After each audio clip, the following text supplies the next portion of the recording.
This is actually good practice for Pro League. Got to practice my ZVZ casting.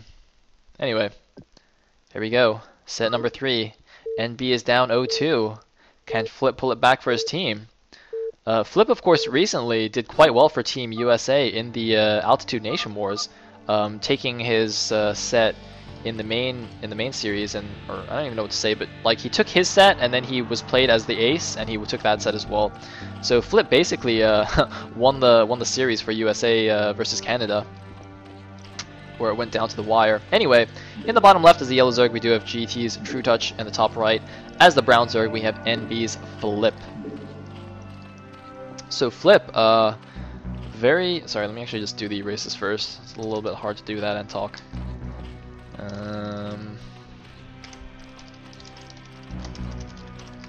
Alright. Good. So yeah, fLip actually at one point during the ISL 2, he was the highest ranked player on the ladder, although I believe he ended up having to re-ladder because he played too many games against one player or something. But yeah, he was in the #1 spot for a while there, so definitely a very strong player. He's like an A- level Zerg. Does he actually have yeah, it looks like someone's saying he has an A- account right now. So it's a very formidable Zerg. trutaCz, of course, kind of a regular in the scene. Pretty strong Zerg, something like a B+/A- level Zerg as well. So hoping to see a good ZVZ here. Recently, actually, trutaCz, I believe, played against Ace in the Nation War between Hungary and Poland, and I have a feeling that, did he actually win that? I'm not sure. I know it went to 1-1. I don't actually remember who won the third game, but at the very least, he gave Ace a run for his money in the Nation Wars. So you know, he's got some ZVZ skills. Meanwhile, it looks like fLip going for a 12 hatch here on match point, a little bit risky. But you know, certain players do it. And wait a minute, I was not paying attention. Was this an overpool or a 9-pool? I think it was an overpool. So fortunately for fLip, not going to get 9-pool speeded while going 12 hatch. And against an overpool, it's playable. trutaCz is going to have to do something here. He's going to have to put on some Ling pressure, perhaps, go for fast mutas. And no, looks like he's just going to expand. Or rather, that makes sense that he's expanding. And is... okay. I forgot. I thought I had another point here, but I just like completely forgot. Ah! Darn it. I'm trying to put like my newfound ZVZ knowledge into practice, and it's just not working. It's not really ingrained in my head yet. I need to go and reread like what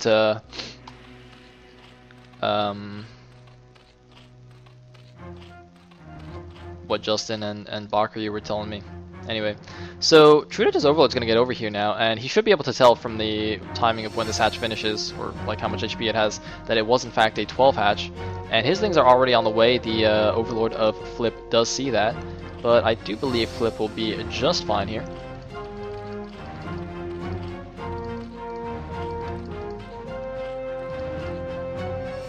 And was it actually a 12 pool? I thought it was an overpool. I thought this was an overpool. But, you know, knowing me, I'm probably wrong. Anyway, fLip will be able to hold this Naur ramp against these Lings. So, yeah, looks like trutaCz has gone for the lair first, as has fLip. So, despite trutaCz's much faster spawning pool on gas, he's not going to have a much faster lair. What he will have, though, is a... well, I was going to say he was going to have a slight gas advantage, but he actually pulled one guy off gas.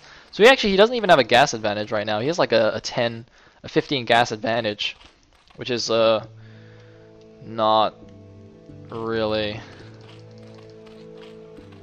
anything. So fLip, I think, is in quite a nice position. He's got a drone lead. Actually, let me just double check. 1, 2, 3, 4, 5, 6, 7, 8. Plus 3 on gas is 11. He's making his Aspire now. 1, 2, 3, 4, 5, 6, 7, 8, 9, 10, 11, 12. No, it looks like the drone counts. Oh no, fLip has one here. So it looks like the drone counts are actually quite, or actually dead even. I think that's 12 on 12, unless someone built. I mean, maybe fLip built one, but yeah, it's actually quite even here in this game. Despite the different openings, they've kind of converged to an identical mid-game situation. So let's see how good their Muta Micro is. Yeah, if we look at the supply, 26 for fLip against 25 of trutaCz. Basically even. More lings for both players. And the Spire is going to finish... Okay, looks like the Spire is going to finish a little bit faster for trutaCz, but, you know, not enough for the Mutas to go over there and do any serious damage. Probably just going to hunt down these couple of Overlords. That's actually quite an important difference, actually, now that I look at it. fLip's Overlords are still, like, at trutaCz's natural, whereas trutaCz's Overlords have already, you know, ran away quite a distance. Looks like fLip might have actually... I think fLip was actually chasing that one with his own Overlord, but, just stopped for whatever reason. So, Mutas are on the way now for trutaCz, although it looks like he made some more lings. It looks like 2 Mutas and more lings for trutaCz.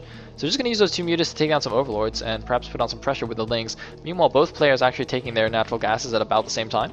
And a couple of Mutas out now for fLip as well. But I think trutaCz has the advantage here because these Overlords, as I said, going to be quite easy to hunt down, especially because they're also going in the same direction as each other. And trutaCz also going to put on some pressure with his own Zerglings. I don't think he'll be able to do any serious damage, especially with the Mutas overhead for fLip. I actually don't know if this is a good idea at all. trutaCz, no, looks like he's going to pull back now. Yeah, that was not a good idea. He's just going to lose a few Zerglings for no reason here. And where are his Mutas?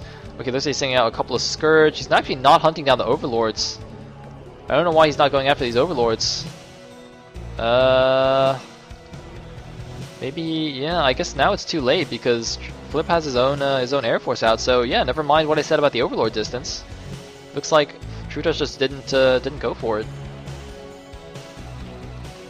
Anyway, fLip going for a +1 attack and no upgrades for trutaCz. So if that finishes, then fLip will have a nice advantage in the air war. Couple of Scourge coming in. Doop-a-doop-a-doo.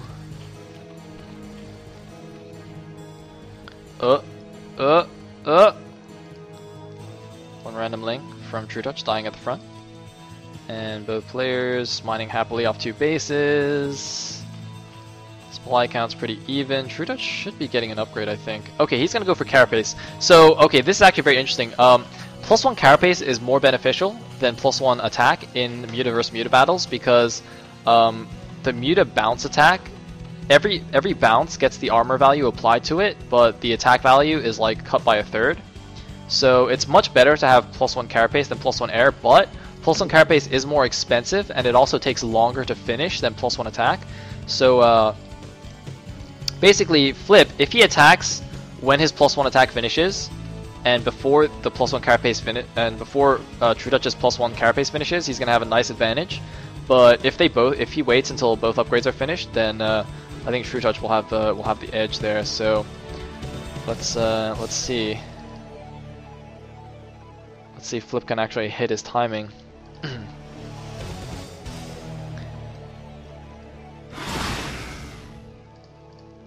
Alright, gonna snipe a random Zergling. And I'm like trying not to read the chat too much. It's like a bad habit of mine, especially in a ZVZ where everything's like so fast and hectic. I should not be reading the chat. Anyway. I like this move by trutaCz, by the way. Look at this, he's spreading out his lings. Just a spot for trutaCz's Muta fleet if it moves out anywhere. Just look at that line of yellow on the map. And also look at this, he actually has Overlords and lings all around his main base as well. Using the Overlords closer to home, obviously, so he can defend them. Don't want to have Overlords floating out here where they're easy pickings. And yeah, if you just look at the minimap, I definitely like trutaCz's scouting, but I mean, you know, on the other hand, the flip side of that, no pun intended, is that if fLip decides to like just go for a combined Muta Ling attack, trutaCz is gonna have like a control group of lings or at random locations on the map rather than at his base. So yeah, so like this is what I'm talking about. Now fLip's going in with all his lings, and you know trutaCz is minus 8 to 10 lings because he's using them for scouting. Okay, maybe not that many, but you know like six lings are not with his army, and that could be the difference. I mean, ZVZ is just such a tight matchup that those 6 lings could be really crucial. And looks like fLip is also going to get some of these Overlords that were scattered around the base. You see fLip's Overlords Where the heck are they? Okay, fLip's overlords are all clumped up at the natural, whereas trutaCz's were kind of spread out a little bit, so he's already lost a couple of overlords. He's supply blocked now, and there's a huge attack moving in here. Uh-oh, trutaCz could be in a bit of trouble, but this attack timing, it looks like Carapace is finished for trutaCz. So it's +1 Carapace versus +1 attack. Most of the Lings are dead, and looks like trutaCz doing kind of a spread there of his mutas going in from both sides. trutaCz looks like he's going to take the air battle convincingly, but the Lings on the ground have done a lot of damage, have killed all the drones at his natural, and fLip is sending in more units. The Lings going into the main. trutaCz is going to pull the drones. So fLip now needs to buy time with these Zerglings to remake his air fleet, because as soon as these Lings die, which it looks like they have, trutaCz, as soon as he's free with these mutas, he can go into the main and just kill fLip. fLip, I think, I don't know what happened, but fLip down to 25 supply against the 47 supply of trutaCz. Oh man, trutaCz in some serious trouble right now. A random overlord died right there. I think it might have got scourged. But trutaCz, man, it looks like he's about to put GT up 3-0 against NB. Man, I didn't expect such a result. I mean, I knew GT was good, but for them to be up over NB like this is crazy. And yes, it looks like the Spore Colony is not going to be done in time. fLip is losing all his Air Force. He's losing his natural. He's building an emergency Spore Colony in the main. Is he doing some counterattack? Looks like he does a 2 Zergling counterattack to just try and do something, but this is just not enough. And one Spore Colony is not enough either. trutaCz can easily go in and take that down. He's got enough mutas. So he's just going to do a bit of micro. Oh, losing one muta. He's got to be careful. He's got a micro perfectly. fLip has made a lot of Scourge. Going to get some nice hits off. fLip doing a nice job, but look, he's down to 15 supply against 35. And now the Lings of trutaCz come in. fLip has no answer to the Zerglings. Does he have any ground army? He's making some Lings, but now we have more Scourge, more mutas, more Lings coming in. fLip going to lose his natural expansion. And trutaCz continuing to micro against the Air Force, or sorry, the Scourge fleet, Scourge Force. I don't even know what to say anymore. I don't know what I'm talking about. The point is that trutaCz is in an amazing position against fLip. There goes the natural hatchery. It's gonna get taken down. fLip down to his main base. He's hiding his overlord, but he's got like way too much supply anyway. And just running 4 Lings in here. The natural hatchery of trutaCz was actually quite damaged. But look at this, trutaCz with plenty of Lings. Oh man. Those Lings running the gauntlet and just not even doing anything. And oh no, the Lings of trutaCz taking down all the drones of fLip. fLip unwilling to GG, but there it is. GG. And Team GT goes up 3-0 over NB. Oh my god. Can GT actually get an all kill? Actually, I don't think I should say all kill because it's not Winners League. I know some people are like anal about that. So... okay, I'm not gonna say all kill. Can they 4-0? Can they 4-0 NB? That would be ridiculous. Wow. Alright, I guess we'll go into game number 4 and find out.